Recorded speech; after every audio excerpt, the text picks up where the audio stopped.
Hello there, it's Covenants of Promise.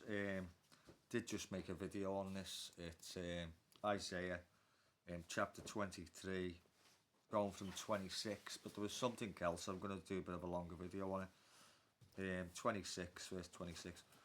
How long shall this be in the heart of the prophets that prophesy lies? Yea, they are prophets of deceit of their own heart, which think to cause my people to forget my name by their dreams which they tell every man to his neighbour, as their fathers have forgotten my name for Baal.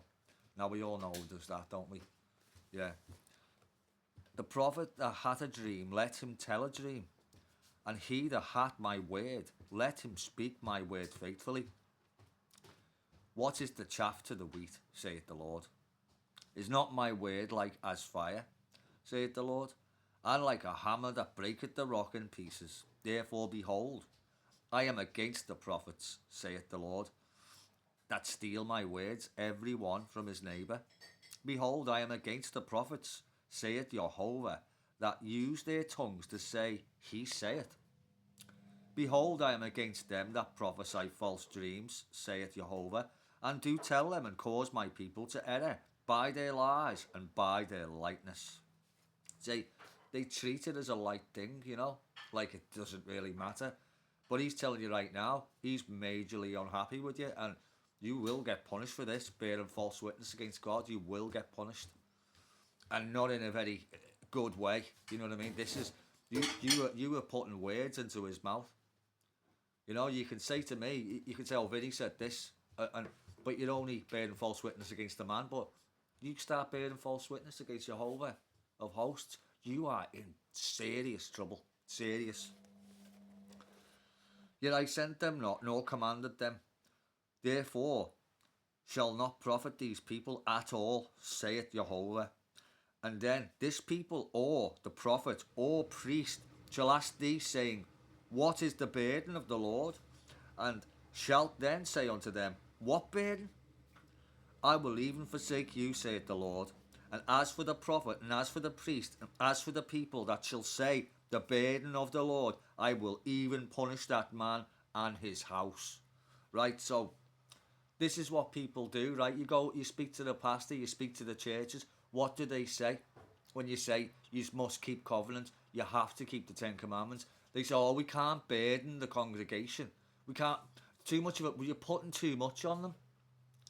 Would you want to go back to sacrificial law then? Because when Messiah came, he set the captives free from the sacrificial law and gave us back the covenant of promise, right?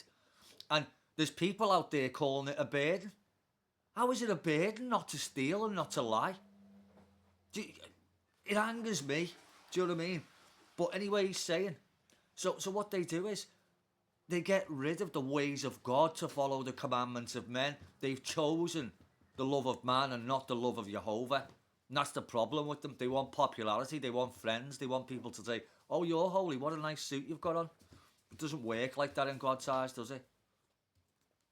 Even then will I punish in his house. Thus say ye shall every one to his neighbour and every one to his brother, the hath the Lord answered. And what hath the Lord spoken? And the burden of the Lord shall ye mention no more, for every man's word shall be his burden. So, pastors, priests, your word is your burden, and you just said something quite out of turn. So, let's continue. For every man's word shall be his burden, for ye have perverted the words of the living Jehovah, of the Lord of hosts. God. Thus shalt thou say to the prophet, What the Lord answered thee, and what hath the Lord spoken? But since ye say, the burden of the Lord, therefore thus saith Jehovah, because ye say this word, the burden of the Lord. And I have sent unto you, saying, Ye shall not say the burden of the Lord. Therefore, behold, I, even I, utterly forget you, and I will forsake you. And the city that I gave you and your fathers, and cast you out of my presence, I will bring an everlasting reproach upon you, and a perpetual shame, which shall not be forgotten.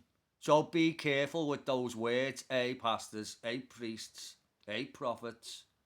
because you've got a responsibility to the flock, and you keep on leading them into error because you love men and not God. You've chosen to be the friend of man and not the friend of God. You're not his servant. Even though you've got a nice suit and everybody thinks you're great. You know what I mean? You're a liar. You're all liars. People prophesying in his name, and you're not being commanded to. He's not speaking to you for your own gain. It's disgusting. And I tell you what, you're going to get a perpetual shame which shall not be forgotten. So there you go. That's the bit I missed out before. And be warned, repent, teach your flock in the right manner, in the words of the Father, and walk in his covenant, and just pack in being a people pleaser, because it's disgusting. You're the ones who're supposed to stand up and show the people the right path. I don't know. Till next time.